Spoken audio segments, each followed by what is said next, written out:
All right, good morning, good afternoon, or good evening. Whatever time it is when you hear this message, I pray that you're poised to receive, to accept, and to respond to words of wisdom. Ashe. One of the great lessons that Baba Imodoye taught me was that he said, Obafemi, what's going on right now is we got a bunch of people in the Orisha community who are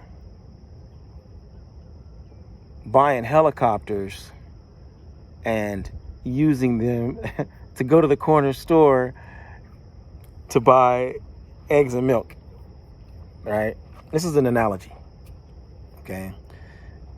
That people are being fully initiated into this or that or the other. People are getting multiple initiations in multiple systems sometimes. And then they turn around and the only thing that they're doing is really petty, trivial, super small minded things. You didn't really need to be initiated to do what you're doing, right? And the same thing is true with things like money. Everybody has their capacity when it comes to things like money. You might be, for example, a $10,000 guy. $10,000 is really your number. That's as big as you can really imagine. You can't understand what's going on beyond $10,000. So if I give you $100,000, you're going to squander 90,000 of those dollars. You're going to buy the most ridiculous, useless things. You're going to just waste and waste and waste and waste until you get down to $10,000. And then once you get to $10,000, now your mind is going to get activated and you're going to start to know, okay, now I need to do this and I need to do this and I need to do this so that I can retain this 10,000 or I can make this 10,000 turn to 13.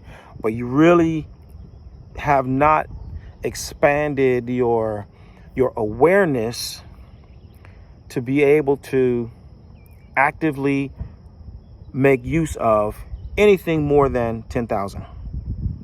Spiritually, it's the same thing. You got your spiritual capacity. It's largely based upon your mindset, based upon your vision, your visionary goals of really how you see yourself and understand what your contribution is and what is your greatest imaginable challenge, your greatest imaginable outcome, right? If you can't see beyond the block, like I said, it doesn't matter. You could have every Orisha under the sun. But if you can't see beyond the block, then no matter what, you're never going to interpret the Odu. You're never going to make use of the power beyond what's happening on the block, because that's what your capacity is at this moment, which is why we got to go from the inside out. We got to cultivate your awareness from the inside out. We got to facilitate self-awareness so that you have a really, really clear understanding of what it means to be a human being as Enya, what it means to be you, what your prenatal choice is, what your natural gifts and talents are, what your contribution really can be. All of those things have to come before you start trying to, add things on and make things happen from the outside in. The outside is never going to compensate for what you don't know was on the inside. So your internal capacity is going to determine everything that you do or don't do with your outside resources.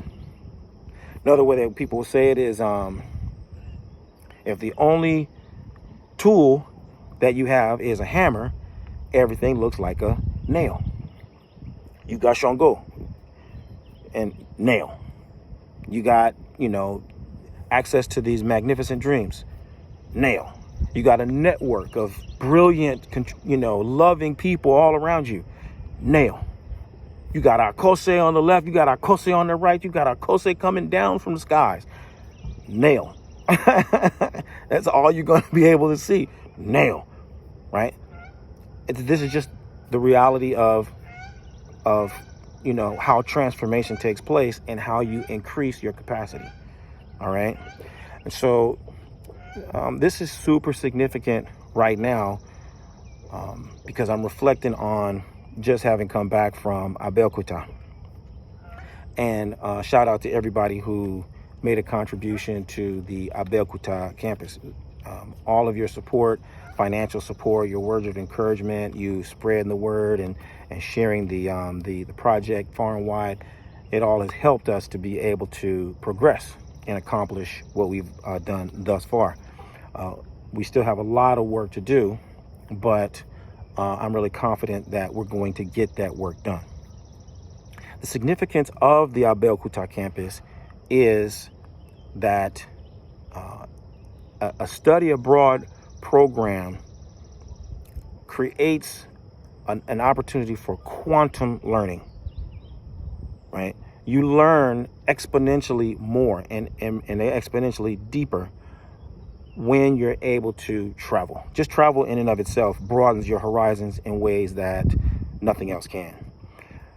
But when you have an education abroad program that has been engineered and orchestrated specifically to create a particular kind of an experience, then you have what we are going to be providing for our people in the Abokuta campus. Because it isn't just what you do. It's not just that you did one ritual and another ritual. It isn't just that you travel to one place or another. It's not that you practice the Yoruba way, or you practice the Fon way, or you practice the Ewe way, or you practice Brazilian or Haitian or whatever. The methodology is only significant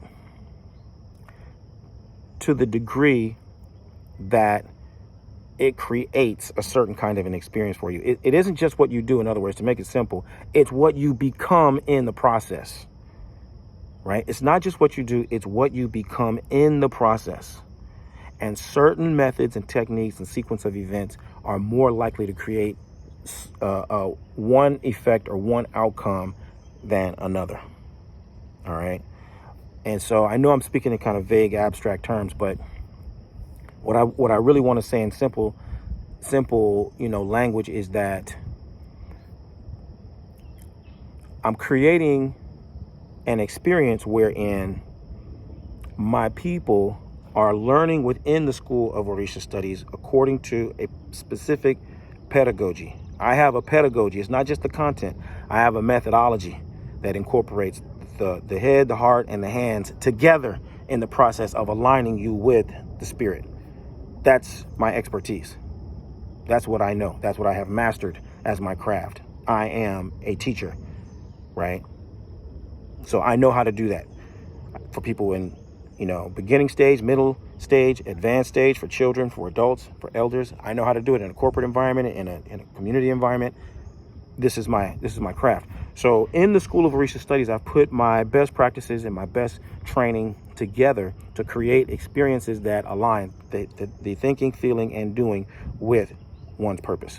That's first. But then once we have that in place, the next piece, like I said, is that study abroad, creating a particular kind of a study abroad program, so that when people are calibrated through the studies and the practices of the School of Orisha Studies, now they're going over to Nigeria, to Abokuta, and they're poised to receive a certain kind of an experience, and they're also prepared to now go back to the United States and make a particular kind of a contribution. Okay, everything is being done on purpose is what I'm trying to say. All right, and so I am super excited because we're making great strides toward that goal, that end. And I want to encourage everybody to stay with us, to stay focused, to keep making your contributions, keep spreading the word, keep giving those words of encouragement, so that we can keep the momentum moving in a direction that will ultimately honor our ancestors, will reflect the grandeur of our forefathers and foremothers, who have set the stage for us as African Americans to take our place as contributors, as makers, as builders. And we can also ultimately make our contribution to helping to bring about the good condition for ourselves and for the people who we're destined to serve. So as always, I'm sending this out as a message to the leaders. If you're someone who's ready to use what you have to help to create positive influence in the world, then I want you to find out how Oloye Obafemi Origunwa and the Orisha Lifestyle Academy can help take your practice and your life to the next level. Visit me at obafemio.com or orishalifestyle.com and start working with us to help live the medicine that will heal your life and heal the lives of those who you're destined to serve. I look forward to working with you. Bye for now. Odabo.